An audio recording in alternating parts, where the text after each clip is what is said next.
सुप्रभात बच्चों, कैसे हैं आप लोग। उम्मीद करता हूं कि आप सभी घर पर स्वस्थ एवं सुरक्षित होंगे। तो आइए आज की इस ऑडियो विजुअल क्लास को शुरू करते हैं। आज आप इस वीडियो के माध्यम से अलंकार के बारे में जानेंगे। तो सबसे प्रथम बात करते हैं कि अलंकार है क्या, अलंकार किसे कहते हैं। तो उसका एक संक्षिप्त परिचय आप सभी ध्यानपूर्वक सुने। अलंकार शब्द में दो शब्द मिले हैं, अलम धनकार। तो अलम का अर्थ है भूषण या सजावट तथा कार का अर्थ है करने वाला। इस प्रकार अलंकार का शाब्दिक अर्थ है आभूषण अथवा जो अलंकृत या भूषित करने वाला हो। जिस प्रकार महिलाएं अपने आप को आभूषण से सजाती हैं, ठीक उसी प्रकार कविगण कविता रूपी कामिनी को अलंकारों से सजाते हैं। कवि शब्दों को चमत्कारिक ढंग से प्रयोग करके कविता में सौंदर्य उत्पन्न करते हैं। यही चमत्कार व सौंदर्य अलंकार कहलाते हैं। इसी प्रकार प्रातःकाल उषा की लालिमा दिखते ही तारे अदृश्य होने लगे। इस सामान्य कथन को कवि ने इस प्रकार प्रस्तुत किया है। कैसे? अंबर पनघट में डुबो रही तारा घट उषा नागरी। अंबर पनघट में डुबो रही तारा घट उषा नागरी। अर्थात उषा रूपी चतुर स्त्री आसमान रूपी पनघट में तारों रूपी घड़ों को डुबो रही है। कवि का यह कथन अत्यंत चमत्कारिक है, अतः यह अलंकारपूर्ण है।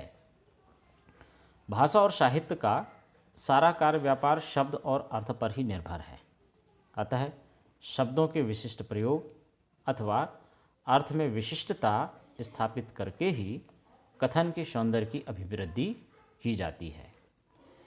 इसी आधार पर अलंकार के दो भेद हैं। पहला है शब्दालंकार, दूसरा है अर्थालंकार। शब्दालंकार क्या? जहाँ किसी कथन में शब्दों के विशिष्ट प्रयोग के कारण चमत्कार अथवा सौंदर्य आ जाता है, वहाँ शब्दालंकार होता है। दूसरा अर्थालंकार, जहाँ कथन विशेष में सौंदर्य अथवा चमत्कार विशिष्ट शब्द प्रयोग पर आश्रित न होकर अर्थ की विशिष्टता के कारण आया हो, वहाँ अर्थालंकार होता है। तो इस प्रकार से ये अलंकार का एक संक्षिप्त परिचय हुआ।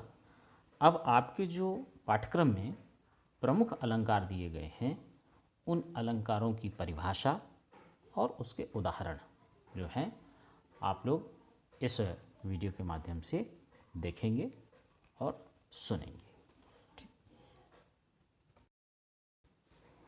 यमक अलंकार, जहाँ शब्दों या वाक्यांशों की आवृत्ति एक से अधिक बार होती है किंतु उनके अर्थ भिन्न भिन्न होते हैं, वहाँ यमक अलंकार होता है। ठीक, अब इसका एक उदाहरण देखें आप। कनक कनक ते 100 गुनी मादकता अधिकाय, इही खाए बौराए जग उही पाए बौराए। तो अभी आपने यमक की परिभाषा क्या सुनी कि जहाँ एक से अधिक शब्दों की आवृत्ति होती है और उनके अर्थ भिन्न भिन्न होते हैं, तो वहाँ पर क्या होता है? शब्दालंकार तो है, लेकिन वहाँ शब्दालंकार का जो प्रकार है वो कौन सा? यमक अलंकार होता है। तो आप जैसे इसमें यमक कैसे हुआ, तो आप देखेंगे कनक शब्द 2 बार आया है। तो एक कनक का अर्थ है धतूरा और दूसरे कनक का अर्थ दिया होता है सोना या स्वर्ण। ठीक है, तो इस प्रकार से इन काव्य पंक्तियों में जो यदि हम बात करें कि अलंकार कौन सा होगा, तो इन काव्य पंक्तियों में यमक अलंकार की छटा है या इन काव्य पंक्तियों में यमक अलंकार की प्रस्तुति है या यमक अलंकार है। क्यों है? क्योंकि कनक शब्द जो है 2 बार प्रयोग हुआ है। कनक शब्द की 2 बार आवृत्ति हुई है और दोनों शब्दों का अर्थ जो है भिन्न भिन्न है। ये दोनों शब्द जो हैं अपने आप में एक तो हैं, लेकिन अर्थ जो हैं भिन्न भिन्न प्रकट कर रहे हैं, इसलिए ये काव्य पंक्तियाँ यमक अलंकार की उदाहरण के रूप में लिखी जाती हैं, या यमक अलंकार के उदाहरण के रूप में इसे हम कह सकते हैं। ठीक है।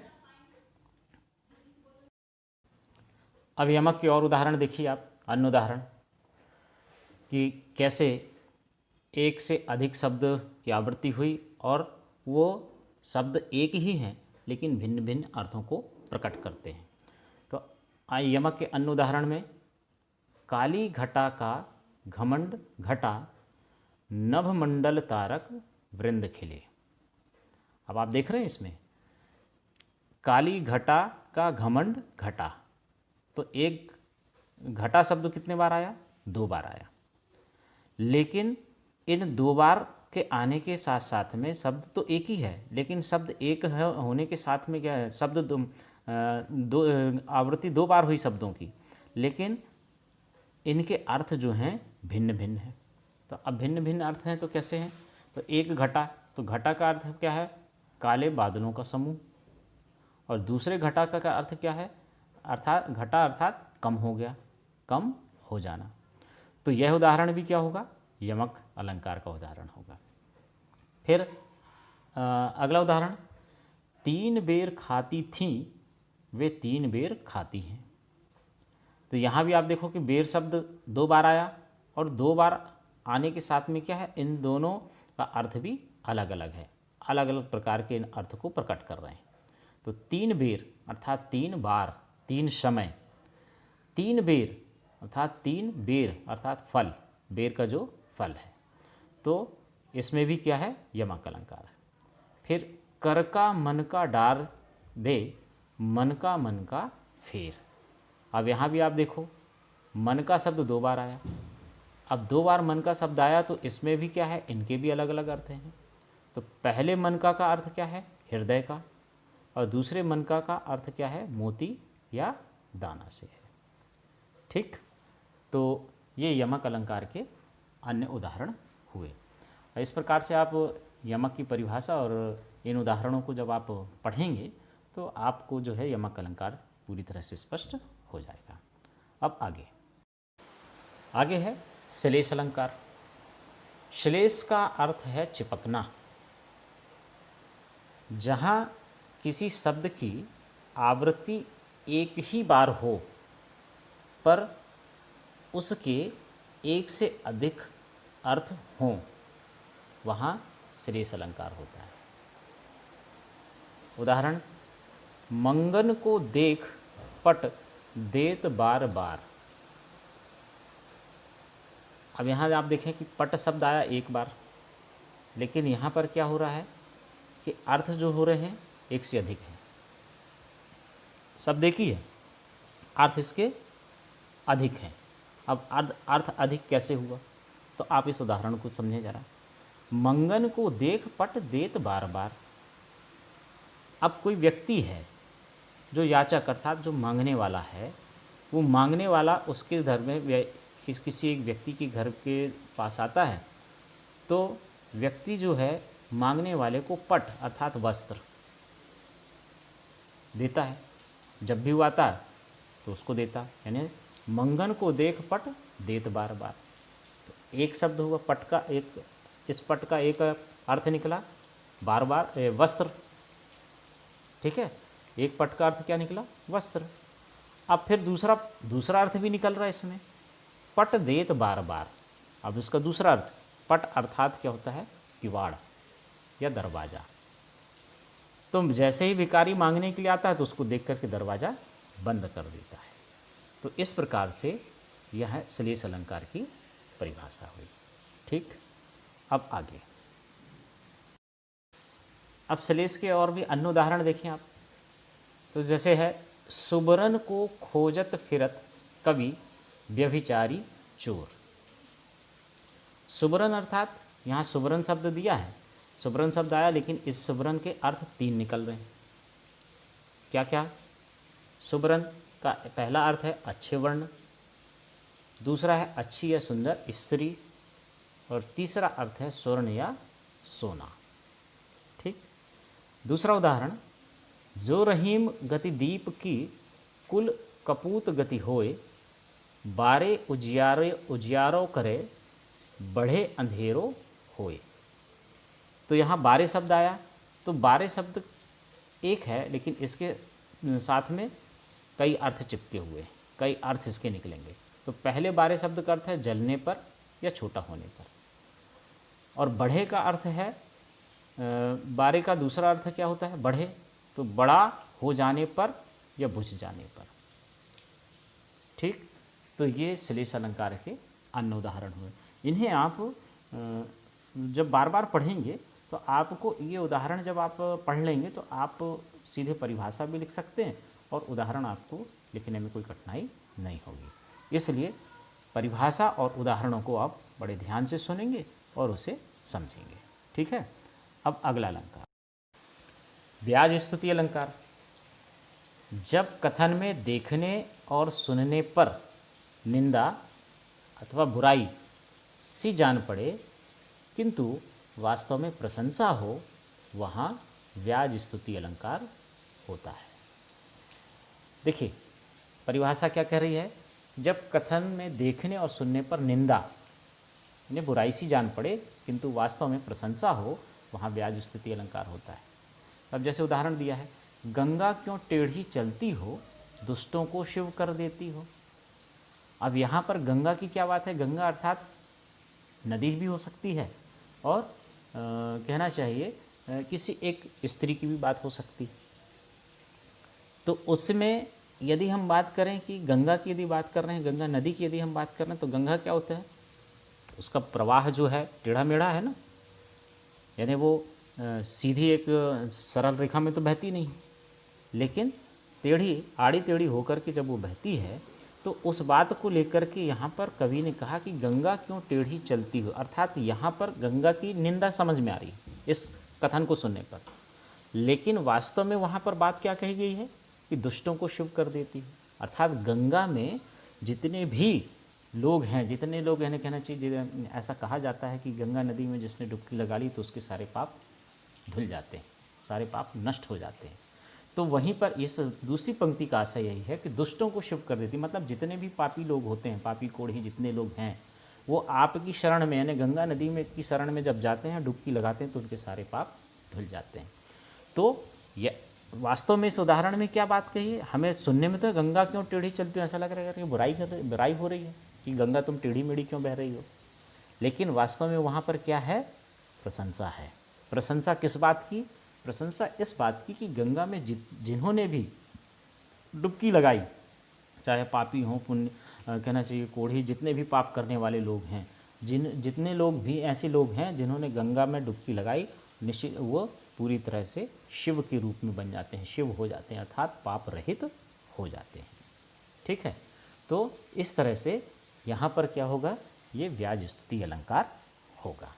ठीक, तो क्या परिभाषा कि जब कथन में देखने और सुनने पर निंदा या बुराई सी जान पड़े किंतु वास्तव में प्रशंसा हो, वहाँ ब्याज स्तुति अलंकार होता है। ठीक, आगे अब ब्याज स्तुति के ठीक विपरीत क्या है, ब्याज निंदा अलंकार।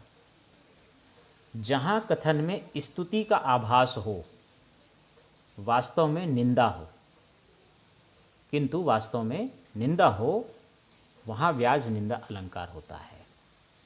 अब देखिए, स्तुति का आभास हो, अभी क्या पढ़ा हमने वहाँ पे कि निंदा हो, लेकिन वास्तव में क्या, प्रशंसा हो।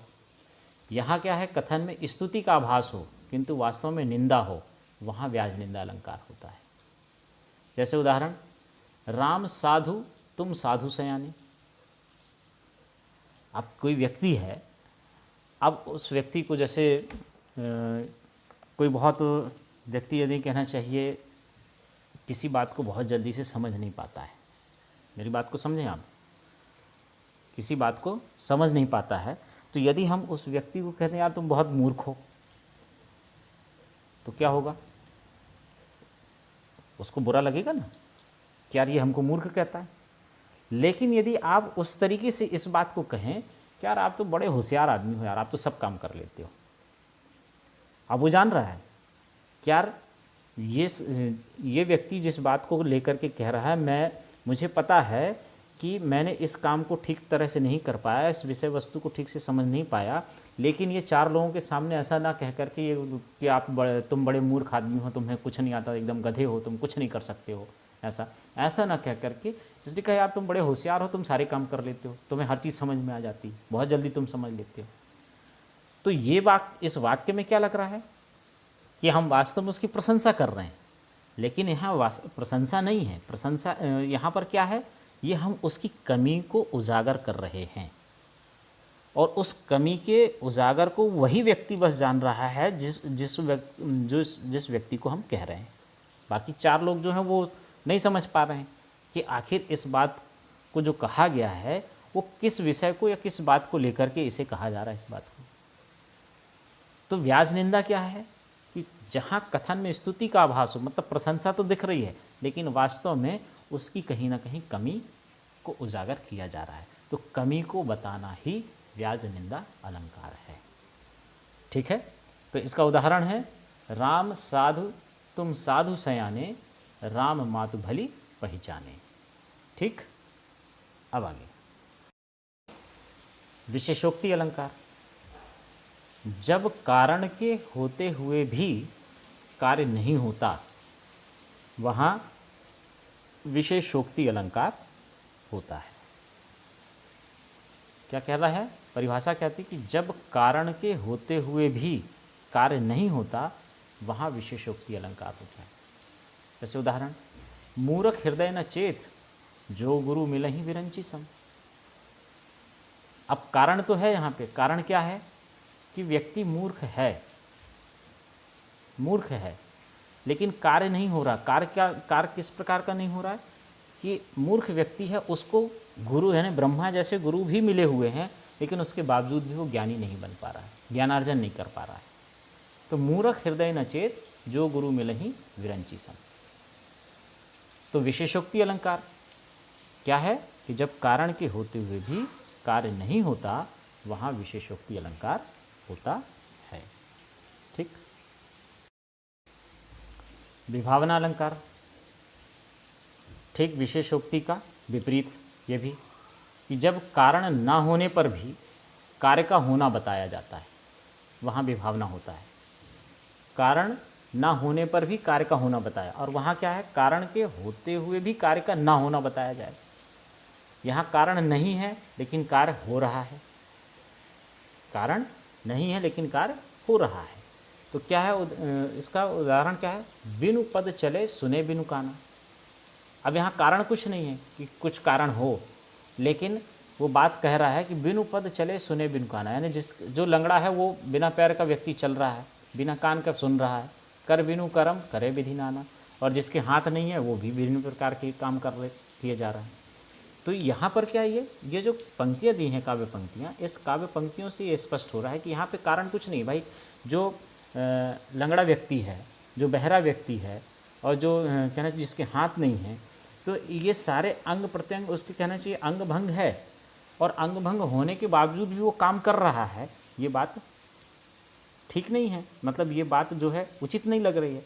तो ऐसे जहाँ पर प्रसंग आते हैं, इस तरह के जो प्रसंग आते हैं, वहाँ पर विभावना अलंकार होता है, वहाँ विभावना अलंकार की छटा होती है।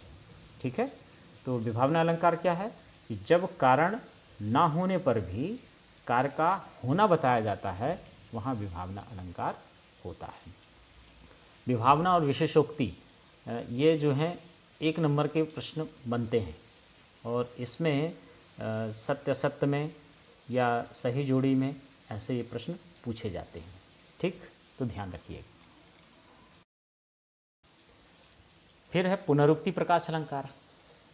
जब काव्य में सौंदर्य के लिए एक ही शब्द की आवृत्ति की जाती है, तो उसे पुनरुक्ति प्रकाश अलंकार कहते हैं। ये पुनरुक्ति प्रकाश अलंकार जो है कहना चाहिए आपको, इसमें जो भवानी प्रसाद मिश्र द्वारा लिखित मंगल वर्षा नामक जो कविता है, ये आपके पाठ्यक्रम में है। इसमें पुनरुक्ति प्रकाश अलंकार की विशेष रूप से छटा दिखलाई पड़ रही है। सर्वाधिक रूप से भवानी प्रसाद मिश्र जी ने जो है पुनरुक्ति प्रकाश अलंकार का जो प्रयोग है इस कविता में किया है।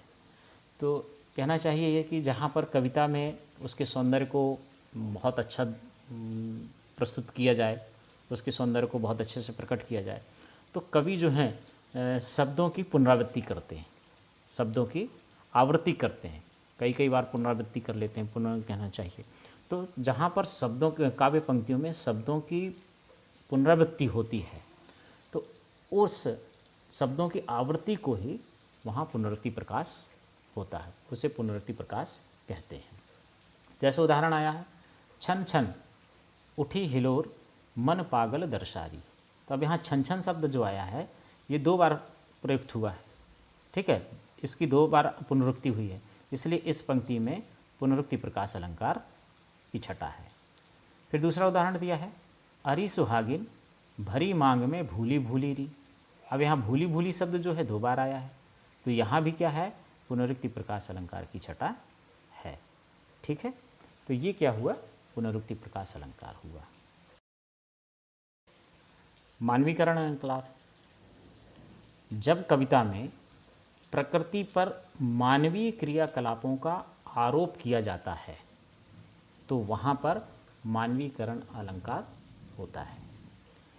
क्या कह रहा है, जब कविता में प्रकृति पर मानवीय क्रियाकलापों का, मानवीय क्रियाकलाप मतलब हम मनुष्य, हम लोग जैसे करते हैं, हम घूमते फिरते हैं, तो हमारे क्रियाकलापों का आरोप जब प्रकृति पर कवि करता है तो वहाँ पर मानवीय अलंकार होता है, ठीक है। जैसे उदाहरण दिया है, धीरे धीरे हिम आच्छादन हटने लगा धरातल से, लगी वनस्पतियाँ अलसाई मुख धोती शीतल जल से। अब आप देखें कि इसमें जो बात कही गई है, कवि ने कहा कि धीरे धीरे हिम आच्छादन हटने लगा धरातल से, यानी धरती पर जैसे मान लीजिए बर्फबारी हुई, बहुत तेज़ी के साथ बर्फ़ की वर्षा हुई, और बर्फ़ की वर्षा होने के कारण क्या हुआ कि पूरी वनस्पतियाँ, पूरी प्रकृति जो है बिल्कुल श्वेत हो जाती है बर्फ़ से ढक जाने के कारण।